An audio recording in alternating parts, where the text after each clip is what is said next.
తెలంగాణలో రైతు రుణమాఫీ ప్రతి రైతుకు వర్తించదా?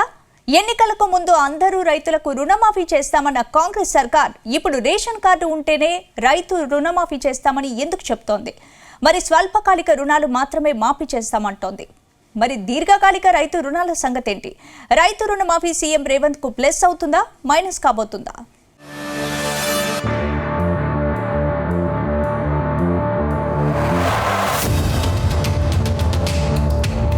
తెలంగాణలో గత అసెంబ్లీ ఎన్నికలన్నీ రైతుల చుట్టే తిరిగాయి. రైతులే టార్గెట్ గా అటు బీఆర్ఎస్ ఇటు కాంగ్రెస్ పార్టీలు భారీ పథకాలతో ఆకట్టుకునే ప్రయత్నం చేశాయి. ముఖ్యంగా రాష్ట్రంలో కాంగ్రెస్ పార్టీ అధికారంలోకి రాగానే 2 లక్షల రుణమాఫీ చేస్తామని ప్రకటించింది. 2 లక్షల రుణమాఫీ ఏకకాలంలో చేస్తామని సీఎం రేవంత్ రెడ్డి స్వయంగా ప్రకటించారు. అయితే రైతు రుణమాఫీ ఇంకెప్పుడు అంటూ బీఆర్ఎస్ పార్టీ కాంగ్రెస్ పై ఒత్తిడి పెంచింది. దీంతో ఆగస్టు 15లోగా రుణమాఫీ చేయాలని ప్రభుత్వం పట్టుదలతో ఉంది. ఈ క్రమంలోనే రైతు రుణమాఫీకి సంబంధించిన మార్గదర్శకాలు ప్రభుత్వం విడుదల చేసింది. భూమి కలిగిన ప్రతి రైతు కుటుంబానికి 2 లక్షల రూపాయల వరకు పంట రుణమాఫీ వర్తిస్తుందని మార్గదర్శకాల్లో ప్రభుత్వం తెలిపింది. స్వల్పకాలిక పంటలకు రుణమాఫీ వర్తిస్తుంది. గ్రామీణ బ్యాంకులు, సహకార బ్యాంకుల నుంచి పంట రుణాలకు ఈ మాఫీ వర్తిస్తుంది.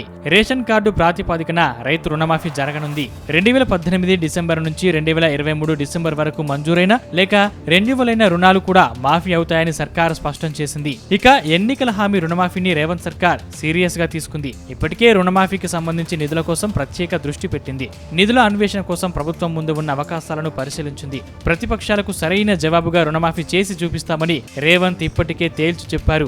ఆగస్టులోపు రుణమాఫీ చేసి తీరుతామని ప్రకటించారు. రుణమాఫీతో ఇటు వ్యక్తిగతంగా రేవంత్ కు అటు కాంగ్రెస్ పార్టీకి మంచి మైలేజ్ వస్తుందన్న ఆలోచనలో రేవంత్ సర్కార్ ఉంది. రుణమాఫీకి కాంగ్రెస్ ప్రభుత్వం అధిక ప్రాధాన్యత ఇస్తోంది. రుణమాఫీ చేస్తే తెలంగాణలోని యావత్ రైతాంగం కాంగ్రెస్ పార్టీ వెంటే ఉంటుందనే ఆలోచనలో కాంగ్రెస్ ఉంది. దీంతో రైతులకు మరింత చేరువ కావచ్చనేది కాంగ్రెస్ అభిప్రాయంగా కనిపిస్తోంది.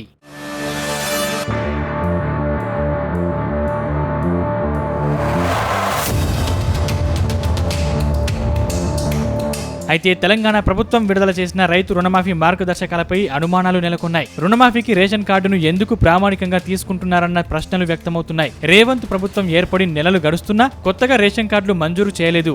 ఇప్పుడు రేషన్ కార్డుకు రుణమాఫీని లింక్ చేయడంతో లబ్ధిదారుల సంఖ్య తగ్గించడానికే ఇలా చేస్తున్నారా అన్న అనుమానాలు వ్యక్తమవుతున్నాయి. అదీకాక కుటుంబంలో ఒక్కరికే రుణమాఫీ అమలు కానుందా అన్న సందేహాలు సైతం తలెత్తుతున్నాయి. స్వల్పకాలిక పంటలకు రుణమాఫీ వర్తిస్తుందని సర్కారు ప్రకటించింది. దాంతో దీర్ఘకాలిక పంటల మాటేంటని కొందరు ప్రశ్నిస్తున్నారు. రీషెడ్యూల్ చేసిన వారికి రుణమాఫీ వర్తించదంటున్నారు. రాష్ట్రంలో చాలా మంది రీషెడ్యూల్ చేసుకున్న వారే ఉన్నారు. దాంతో వారికి రుణమాఫీ అమలు వర్తించదా అన్న అనుమానాలు కలుగుతున్నాయి.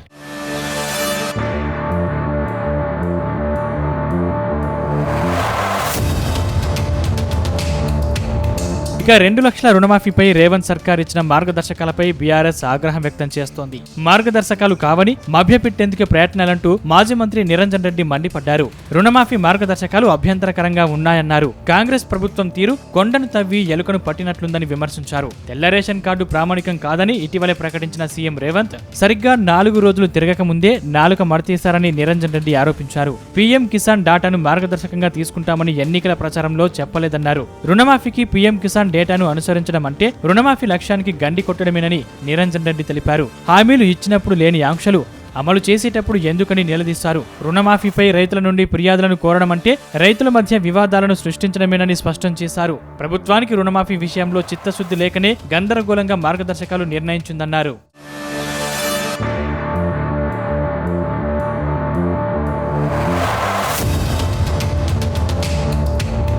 రుణమాఫీ పథకం అమలు విషయంలో ప్రభుత్వం విడుదల చేసిన మార్గదర్శకాలు చూస్తే రైతుల వలపోతల కంటే వడపోతలపైన ఎక్కువ దృష్టి పెట్టిందనే విషయం స్పష్టంగా అర్థమవుతుందని మాజీ మంత్రి సిద్దిపేట ఎమ్మెల్యే హరీష్ రావు మండిపడ్డారు. పంటల రుణమాఫీ విషయంలో ఎన్నికల సమయంలో ఒక మాట, అధికారంలోకి వచ్చాక ఒక మాట మాట్లాడుతున్నారని మండిపడ్డారు. చెప్పేది ఒకటి, చేసేది ఒకటి అనే పద్ధతి చెయ్యి గుర్తు పార్టీకి అలవాటుగా మారిందని హరీష్ రావు ధ్వజమెత్తారు.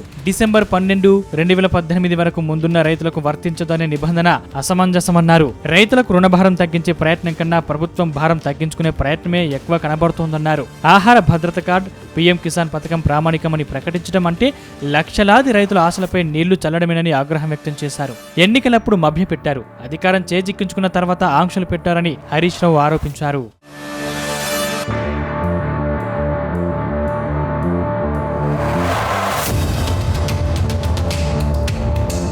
రాష్ట్రంలో రైతు రుణమాఫీ మార్గదర్శకాలపై బీజేఎల్పీ నేత ఏలేటి మహేశ్వర్ రెడ్డి మండిపడ్డారు. తెలంగాణలో ఎటువంటి కండిషన్ లేకుండా రుణమాఫీ చేస్తామని హామీ ఇచ్చారని, మరి ఇప్పుడు ఇన్ని కండిషన్స్ ఎందుకు పెట్టారని ప్రశ్నించారు.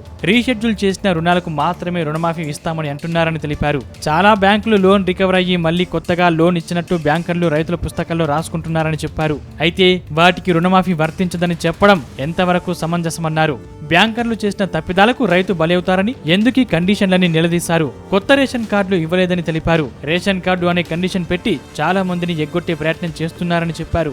ఒకే రేషన్ కార్డులో ఉన్న అన్నదమ్ములు భూములు పంచుకుని విడివిడిగా లోన్ తీసుకుంటారని అన్నారు. మరి వాళ్ళ పరిస్థితి ఏంటని ఏలేటి మహేశ్వర్ రెడ్డి ప్రశ్నించారు.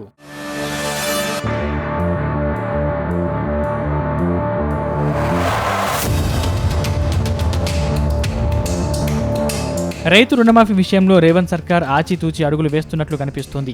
ఎన్నికలకు ముందు ప్రతి రైతుకు రుణమాఫీ చేస్తామని ప్రకటించిన ప్రభుత్వం ఇప్పుడు మాత్రం కండిషన్స్ అప్లై అన్నట్టుగా వ్యవహరిస్తోందని మేధావులు అభిప్రాయపడుతున్నారు. చూడాలి మరి రైతు రుణమాఫీ అంశంలో ప్రభుత్వం ఇంకా ఏదైనా మార్పులు చేర్పులు చేస్తోందా, లేదంటే ఇవే మార్గదర్శకాలను పాటిస్తుందా అనేది తెలియాలంటే మరికొద్ది రోజులు ఆగాల్సిందే.